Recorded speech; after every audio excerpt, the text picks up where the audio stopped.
राधे राधे दोस्तों, जय श्री कृष्णा। कान्हा जी की कृपा हम सब पर बनी रहे, इन्हीं शुभकामनाओं के साथ आज की वीडियो को शुरू करते हैं। दोस्तों, आप सबका हमारे YouTube चैनल भक्ति में आस्था पर हार्दिक स्वागत है। आज की इस वीडियो में हम आपको श्री शिव महापुराण की रुद्र संहिता के पार्वती खंड का 8वां, 9वां और 10वां अध्याय पढ़कर सुनाएंगे। आप सबसे रिक्वेस्ट है कि वीडियो को पूरा और ध्यान से सुनिएगा। चलिए वीडियो को शुरू करते हैं। भगवान शिव का गंगावतरण तीर्थ में तपस्या के लिए आना, हिमवान के द्वारा उनका स्वागत, पूजन और सत्वन तथा भगवान शिव की आज्ञा के अनुसार उनका उस स्थान पर दूसरों को न जाने देने की व्यवस्था करना। ब्रह्मा जी कहते हैं, नारद, हिमवान की पुत्री लोक पूजित शक्ति स्वरूपा पार्वती हिमालय के घर में रहकर बढ़ने लगी।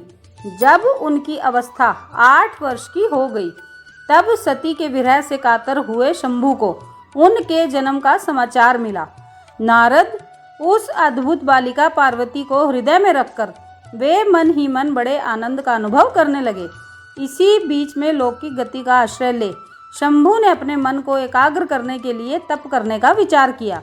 नंदी आदि कुछ शांत पार्षदों को साथ ले वे हिमालय के उत्तम शिखर पर गंगावतार नामक तीर्थ में चले आए, जहाँ पूर्व काल में ब्रह्मधाम से च्युत होकर समस्त पाप राशि का विनाश करने के लिए चली हुई परम पावनी गंगा पहले पहल भूतल पर अवतीर्ण हुई थी। जितेंद्रिय हर ने वहीं रहकर तपस्या आरंभ की। वे आलस्य रहित हो चेतन, ज्ञान स्वरूप, नित्य, ज्योतिर्मय, निरामय, जगन्मय, चिदानंद स्वरूप, द्वैतहीन तथा आश्रय रहित अपने आत्मभूत परमात्मा का एकाग्र भाव से चिंतन करने लगे। भगवान हर के ध्यान परायण होने पर नंदी, भृंगी आदि कुछ अन्य पार्षद गण भी ध्यान में तत्पर हो गए। उस समय कुछ ही प्रमथ गण परमात्मा शंभू की सेवा करते थे। वे सबके सब मौन रहते और एक शब्द भी नहीं बोलते थे। कुछ द्वारपाल हो गए थे। इसी समय गिरिराज हिमवान उस औषधि बहुल शिखर पर भगवान शंकर का शुभागमन सुनकर उनके प्रति आदर की भावना से वहां आए। आकर सेवकों सहित गिरिराज ने भगवान रुद्र को प्रणाम किया, उनकी पूजा की और अत्यंत प्रसन्न हो हाथ जोड़ उनका सुंदर सत्वन किया। फिर हिमालय ने कहा, प्रभो, मेरे सौभाग्य का उदय हुआ है जो आप यहाँ पधारे हैं। आपने मुझे सनाथ कर दिया। क्यों ना हो, महात्माओं ने यह ठीक ही वर्णन किया है कि आप दीन वत्सल हैं। आज मेरा जन्म सफल हो गया, आज मेरा जीवन सफल हुआ और आज मेरा सब कुछ सफल हो गया, क्योंकि आपने यहाँ पदार्पण करने का कष्ट उठाया है। महेश्वर, आप मुझे अपना दास समझकर शांत भाव से मुझे सेवा के लिए आज्ञा दीजिए। मैं बड़ी प्रसन्नता से अनन्य चित होकर आपकी सेवा करूँगा। ब्रह्मा जी कहते हैं, नारद, गिरिराज का यह वचन सुनकर महेश्वर ने किंचित आंखें खोली और सेवकों सहित हिमवान को देखा। सेवकों सहित गिरिराज को उपस्थित देख ध्यान योग में स्थित हुए जगदीश्वर वृषभध्वज ने मुस्कुराते हुए से कहा। महेश्वर बोले, शैलराज, मैं तुम्हारे शिखर पर एकांत में तपस्या करने के लिए आया हूँ। तुम ऐसा प्रबंध करो जिससे कोई भी मेरे निकट न आ सके। तुम महात्मा हो, तपस्या के धाम हो तथा मुनियों, देवताओं, राक्षसों और अन्य महात्माओं को भी सदा आश्रय देने वाले हो। द्विज आदि का तुम्हारे ऊपर सदा ही निवास रहता है। तुम गंगा से अभिषिक्त होकर सदा के लिए पवित्र हो गए हो। दूसरों का उपकार करने वाले तथा संपूर्ण पर्वतों के सामर्थ्यशाली राजा हो। गिरिराज, मैं यहाँ गंगा अवतरण स्थल में तुम्हारे आश्रित होकर आत्म संयम पूर्वक बड़ी प्रसन्नता के साथ तपस्या करूँगा। शैलराज, गिरिश्रेष्ठ, जिस साधन से यहाँ मेरी तपस्या बिना किसी विघ्न बाधा के चालू रह सके, उसे इस समय प्रयत्न पूर्वक तुम करो। पर्वत प्रवर, मेरी यही सबसे बड़ी सेवा है। तुम अपने घर जाओ और मैंने जो कुछ कहा है उसका उत्तम प्रीति से यत्न पूर्वक प्रबंध करो। ब्रह्मा जी कहते हैं, नारद, ऐसा कहकर सृष्टिकर्ता जगदीश्वर भगवान शंभू चुप हो गए। उस समय गिरिराज ने शंभू से प्रेम पूर्वक यह बात कही, जगन्नाथ, परमेश्वर, आज मैंने अपने प्रदेश में स्थित हुए आपका स्वागत पूर्वक पूजन किया है। यही मेरे लिए महान सौभाग्य की बात है। अब आपसे और क्या प्रार्थना करूं? महेश्वर, कितने ही देवता बड़े बड़े यत्न का आश्रय ले महान तप करके भी आपको नहीं पाते। वे ही आप यहाँ स्वयं उपस्थित हो गए। मुझसे बढ़कर श्रेष्ठ, सौभाग्यशाली और पुण्यात्मा दूसरा कोई नहीं है, क्योंकि आप मेरे पृष्ठभाग पर तपस्या के लिए उपस्थित हुए हैं। हे परमेश्वर, आज मैं अपने को देवराज इंद्र से भी अधिक भाग्यवान मानता हूँ, क्योंकि सेवकों सहित आपने यहाँ आकर मुझे अनुग्रह का भागी बना दिया। देवेश, आप स्वतंत्र हैं, यहाँ बिना किसी विघ्न बाधा के उत्तम तपस्या कीजिए। प्रभो, मैं आपका दास हूँ, अतः सदा आपकी आज्ञा के अनुसार सेवा करूँगा। ब्रह्मा जी कहते हैं, नारद, ऐसा कहकर गिरिराज हिमालय तुरंत अपने घर को लौट आए। उन्होंने अपनी प्रिया मेना को बड़े आदर से वह सारा वृतांत कह सुनाया। तत्पश्चात शैलराज ने साथ जाने वाले परिजनों तथा समस्त सेवक गणों को बुलाकर उन्हें ठीक ठीक समझाया। हिमालय बोले, आज से कोई भी गंगा अवतरण नामक स्थान में, जो मेरे पृष्ठभाग में ही है, मेरी आज्ञा मानकर न जाए। यह मैं सच्ची बात कहता हूँ। यदि कोई वहाँ जाएगा तो उस महादुष्ट को मैं विशेष दंड दूंगा। मुने, इस प्रकार अपने समस्त गणों को शीघ्र ही नियंत्रित करके हिमवान ने विघ्न निवारण के लिए जो सुंदर प्रयत्न किया वह तुम्हें बताता हूँ, उसे सुनो। ये था 8वां अध्याय। अब 9वां अध्याय सुनिए। हिमवान का पार्वती को शिव की सेवा में रखने के लिए उनसे आज्ञा मांगना और शिव का कारण बताते हुए इस प्रस्ताव को अस्वीकार कर देना। ब्रह्मा जी कहते हैं, नारद, तदंतर शैलराज हिमालय उत्तम फल फूल लेकर अपनी पुत्री के साथ हर्ष पूर्वक भगवान हर के समीप गए। वहां जाकर उन्होंने ध्यान परायण त्रिलोकीनाथ शिव को प्रणाम किया और अपनी अद्भुत कन्या काली को हृदय से उनकी सेवा में अर्पित कर दिया। फल फूल आदि सारी सामग्री उनके सामने रखकर पुत्री को आगे करके शैलराज ने शंभु से कहा, भगवान, मेरी पुत्री आप भगवान चंद्रशेखर की सेवा करने के लिए उत्सुक है, अतः आपके आराधन की इच्छा से मैं इसको साथ लाया हूँ। यह अपनी 2 सखियों के साथ सदा आप शंकर की ही सेवा में रहे। नाथ, यदि आपका मुझ पर अनुग्रह है तो इस कन्या को सेवा के लिए आज्ञा दीजिए। तब भगवान शंकर ने उस परम मनोहर काम रूपिणी कन्या को देखकर आंखें मूंद ली और अपने त्रिगुणातीत अविनाशी परम तत्व में उत्तम रूप का ध्यान आरंभ किया। उस समय सर्वेश्वर एवं सर्वव्यापी जटा जूटधारी वेदांत वेद चंद्रकला विभूषण शंभु उत्तम आसन पर बैठकर नेत्र बंद किए ध्यान में ही लग गए।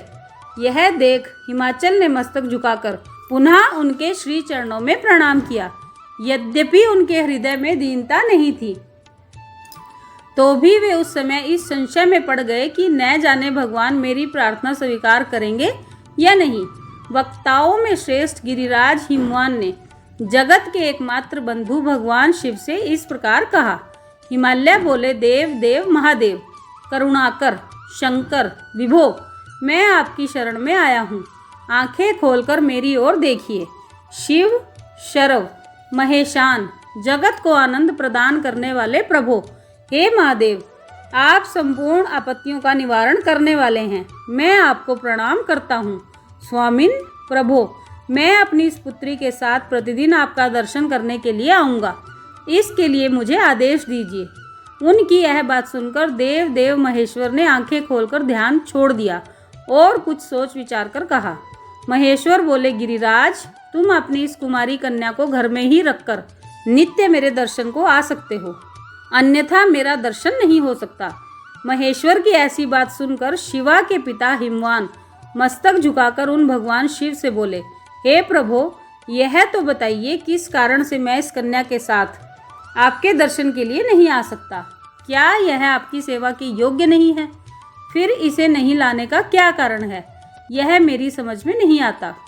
यह सुनकर भगवान वृषभध्वज शंभु हंसने लगे और विशेषतः दुष्ट योगियों को लोकाचार का दर्शन कराते हुए वे हिमालय से बोले, शैलराज, यह कुमारी सुंदर कटी प्रदेश से सुशोभित, तनवंगी, चंद्रमुखी और शुभ लक्षणों से संपन्न है। इसलिए इसे मेरे समीप तुम्हें नहीं लाना चाहिए। इसके लिए मैं तुम्हें बारंबार रोकता हूँ। वेद के पारंगत विद्वानों ने नारी को माया रूपिणी कहा है। विशेषतः युवती स्त्री तो तपस्वी जनों के तप में विघ्न डालने वाली ही होती है। गिरि श्रेष्ठ, मैं तपस्वी, योगी और सदा माया से निर्लिप्त रहने वाला हूँ। मुझे युवती स्त्री से क्या प्रयोजन है?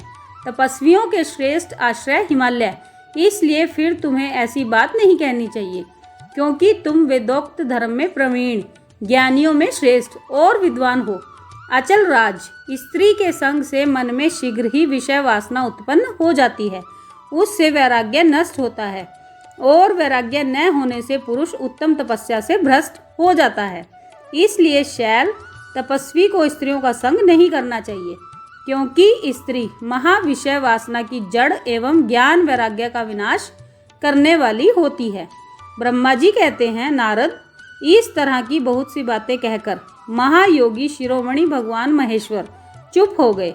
देवर्षि शंभु का यह निरामय, निष्प्रिय और निष्ठुर वचन सुनकर काली के पिता हिमवान चकित, कुछ व्याकुल और चुप हो गए। तपस्वी शिव की कही हुई बात सुनकर और गिरिराज हिमवान को चकित हुआ जानकर भवानी पार्वती उस समय भगवान शिव को प्रणाम करके विशद वचन बोली। ये था 9वां अध्याय। अब 10वां अध्याय सुनिए। पार्वती और शिव का दार्शनिक संवाद। शिव का पार्वती को अपनी सेवा के लिए आज्ञा देना तथा पार्वती द्वारा भगवान की प्रतिदिन सेवा। भवानी ने कहा, योगिन, आपने तपस्वी होकर गिरिराज से यह क्या बात कह डाली? प्रभो, आप ज्ञान विशारद हैं, तो भी अपनी बात का उत्तर मुझसे सुनिए। शंभो, आप तप शक्ति से संपन्न होकर ही बड़ा भारी तप करते हैं। उस शक्ति के कारण ही आप महात्मा को तपस्या करने का विचार हुआ है। सभी कर्मों को करने की जो वह शक्ति है, उसे ही प्रकृति जानना चाहिए। प्रकृति से ही सबकी सृष्टि, पालन और संहार होते हैं। भगवान, आप कौन हैं और सूक्ष्म प्रकृति क्या है, इसका विचार कीजिए। प्रकृति के बिना लिंग रूपी महेश्वर कैसे हो सकते हैं? आप सदा प्राणियों के लिए जो अर्चनीय, वंदनीय और चिंतनीय हैं, वह प्रकृति के ही कारण है। इस बात को हृदय से विचार कर ही आपको जो कहना हो वह सब कहिए। ब्रह्मा जी कहते हैं, नारद, पार्वती जी के इस वचन को सुनकर महती लीला करने में लगे हुए प्रसन्नचित्त महेश्वर हंसते हुए बोले। महेश्वर ने कहा, मैं उत्कृष्ट तपस्या के द्वारा ही प्रकृति का नाश करता हूँ और तत्वतः प्रकृति रहित शंभु के रूप में स्थित होता हूँ। अतः सत्पुरुषों को कभी या कहीं प्रकृति का संग्रह नहीं करना चाहिए। लोकाचार से दूर एवं निर्विकार रहना चाहिए। नारद, जब शंभु ने लौकिक व्यवहार के अनुसार यह बात कही, तब काली मन ही मन हंसकर मधुर वाणी में फिर से बोली। काली ने कहा, कल्याणकारी प्रभो, योगिन, आपने जो बात कही है, क्या वह वाणी प्रकृति नहीं है? फिर आप उससे परे क्यों नहीं हो गए? क्यों प्रकृति का सहारा लेकर बोलने लगे? इन सब बातों को विचार करके तात्विक दृष्टि से जो यथार्थ बात हो उसी को कहना चाहिए। यह सब कुछ सदा प्रकृति से बंधा हुआ है, इसलिए आपको न तो बोलना चाहिए और न कुछ करना ही चाहिए, क्योंकि कहना और करना सब व्यवहार प्राकृत ही है। आप अपनी बुद्धि से इसको समझिए। आप जो कुछ सुनते, खाते, देखते और करते हैं, वह सब प्रकृति का ही कार्य है। झूठे वाद विवाद करना व्यर्थ है। प्रभो, हे शंभो, यदि आप प्रकृति से परे हैं तो इस समय इस हिमवान पर्वत पर आप तपस्या किस लिए करते हैं? हर प्रकृति ने आपको निगल लिया है, अतः आप अपने स्वरूप को नहीं जानते। ईश, आप यदि अपने स्वरूप को जानते हैं तो किस लिए तप करते हैं? योगिन, मुझे आपके साथ वाद विवाद करने की क्या आवश्यकता है? प्रत्यक्ष प्रमाण उपलब्ध होने पर विद्वान पुरुष अनुमान प्रमाण को नहीं मानते। जो कुछ प्राणियों की इंद्रियों का विषय होता है, वह सब ज्ञानी पुरुषों को बुद्धि से विचार कर प्राकृत ही मानना चाहिए। योगीश्वर, बहुत कहने से क्या लाभ? मेरी उत्तम बात आप सुनिए। मैं प्रकृति हूँ, आप पुरुष हैं। यह सत्य है, सत्य है, इसमें संशय नहीं है। मेरे अनुग्रह से ही आप सगुण और साकार माने गए हैं। मेरे बिना तो आप निरीह हैं, कुछ भी नहीं कर सकते हैं। आप जितेंद्रिय होने पर भी प्रकृति के अधीन हो, सदा नाना प्रकार के कर्म करते रहते हैं, फिर निर्विकार कैसे हैं और मुझसे लिप्त कैसे नहीं हैं? शंकर, यदि आप प्रकृति से परे हैं और यदि आपका यह कथन सत्य है तो आपको मेरे समीप रहने पर भी डरना नहीं चाहिए। ब्रह्मा जी कहते हैं, पार्वती जी का यह सांख्य शास्त्र के अनुसार कहा हुआ वचन सुनकर भगवान शिव वेदांत मत में स्थित हो उनसे यूं बोले। श्री शिव ने कहा, सुंदर भाषण करने वाली गिरिजे, यदि तुम सांख्य मत को धारण करके ऐसी बात कहती हो तो प्रतिदिन मेरी सेवा करो, परंतु वह सेवा शास्त्र निषिद्ध नहीं होनी चाहिए। गिरिजा से ऐसा कहकर भक्तों पर अनुग्रह और उनका मनोरंजन करने वाले भगवान शिव हिमवान से बोले। शिव ने कहा, गिरिराज, मैं यहीं तुम्हारे अत्यंत रमणीय श्रेष्ठ शिखर की भूमि पर उत्तम तपस्या तथा अपने आनंदमय परमार्थ स्वरूप का विचार करता हुआ विचरूंगा। पर्वतराज, आप मुझे यहाँ तपस्या करने की अनुमति दें। आपकी अनुज्ञा के बिना कोई तप नहीं किया जा सकता। देवाधिदेव शूलधारी भगवान शिव का यह कथन सुनकर हिमवान ने उन्हें प्रणाम करके कहा, महादेव, देवता, असुर और मनुष्यों सहित संपूर्ण जगत तो आपका ही है, मैं तुच्छ होकर आपसे क्या कहूँ? ब्रह्मा जी कहते हैं, नारद, गिरिराज हिमवान के ऐसा कहने पर लोक कल्याणकारी भगवान शंकर हंस पड़े और आदरपूर्वक उनसे बोले, अब तुम जाओ। शंकर की आज्ञा पाकर हिमवान अपने घर लौट गए। वे गिरिजा के साथ प्रतिदिन उनके दर्शन के लिए आते थे। काली अपने पिता के बिना भी दोनों सखियों के साथ नित्य शंकर जी के पास जाती और भक्तिपूर्वक उनकी सेवा में लगी रहती। नंदीश्वर आदि कोई भी गण उन्हें रोकता नहीं था। तात महेश्वर के आदेश से ही ऐसा होता था। प्रत्येक गण पवित्रता पूर्वक रहकर उनकी आज्ञा का पालन करता था। जो विचार करने से परस्पर अभिन्न सिद्ध होते हैं, उन्हीं शिवा और शिव ने सांख्य और वेदांत मत में स्थित हो जो कल्याणदायक संवाद किया, वह सर्वदा सुख देने वाला है। वह संवाद मैंने यहाँ कह सुनाया। इंद्रियातीत भगवान शंकर ने गिरिराज के कहने से उनका गौरव मानकर उनकी पुत्री को अपने पास रहकर सेवा करने के लिए स्वीकार कर लिया। काली अपनी दो सखियों के साथ चंद्रशेखर महादेव जी की सेवा के लिए प्रतिदिन आती जाती रहती थी। वे भगवान शंकर के चरण धोकर उस चरणामृत का पान करती थी। आग से तपाकर शुद्ध किए हुए वस्त्र से अथवा गर्म जल से धोए हुए वस्त्र के द्वारा उनके शरीर का मार्जन करती, उसे मलती पोंछती थी। फिर 16 उपचारों से विधिवत हर की पूजा करके बारंबार उनके चरणों में प्रणाम करने के पश्चात प्रतिदिन पिता के घर लौट जाती रही। मुनिश्रेष्ठ, इस प्रकार ध्यान परायण शंकर की सेवा में लगी हुई शिवा का महान समय व्यतीत हो गया, तो भी वे अपनी इंद्रियों को संयम में रखकर पूर्ववत उनकी सेवा करती रहीं। महादेव जी ने जब फिर उन्हें अपनी सेवा में नित्य तत्पर देखा, तब वे दया से द्रवित हो उठे और इस प्रकार विचार करने लगे, यह काली जब तपश्चर्या व्रत करेगी और इसमें गर्व का बीज नहीं रह जाएगा, तभी मैं इसका पानी ग्रहण करूँगा। ऐसा विचार करके महालीला करने वाले महायोगीश्वर भगवान भूतनाथ तत्काल ध्यान में स्थित हो गए।